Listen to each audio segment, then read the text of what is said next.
औज़ुबिल्लाहि मिनश्शैतानिर्रजीम बिस्मिल्लाहिर्रहमानिर्रहीम सल्लल्लाहु अला नबिय्यिल उम्मी व आलिहि सल्लल्लाहु अलैहि वसल्लम सलातु व सलामुन अलैका या सय्यदी या रसूलल्लाह। अस्सलामु अलैकुम व रहमतुल्लाहि व बरकातुहू। मैं हाफिज़ मोहम्मद आमिर तारकिया जहांगीरिया रूहानी सेंटर की जानिब से आज आपको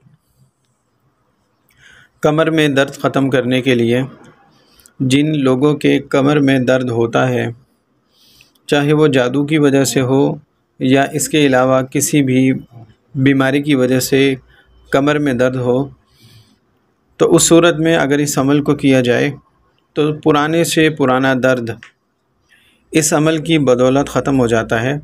लेकिन इस अमल को मुसलसल किया जाएगा, यानी कि 21 दिन या 41 दिन इस अमल को मुसलसल जारी रखा जाए। या जिन लोगों के दर्द बहुत ज़्यादा पुराना है तो वो इस अमल को 3 महीने तक जारी रखें। अमल जो है बहुत छोटा और आसान है। आपने सूरह फ़ातिहा 41 मरतबा पानी पे दम करें और वो पानी पी लें, और इसके साथ साथ ही सूरह फ़ातिहा एक मरतबा कागज़ पर लिखकर ज़ाफ़रान से लिख लें या फिर लाल इंक पेन से लिख लें। लिखने के बाद इसको उस पानी में डाल दें, एक बोतल ले लें, उस बोतल में डाल लें और कोशिश करें कि पूरा दिन यही पानी पिएं और 41 मरतबा सिर्फ़ एक मरतबा दिन में उस बोतल पर पानी पे दम कर दें और पूरा दिन ये पानी इस्तेमाल करें।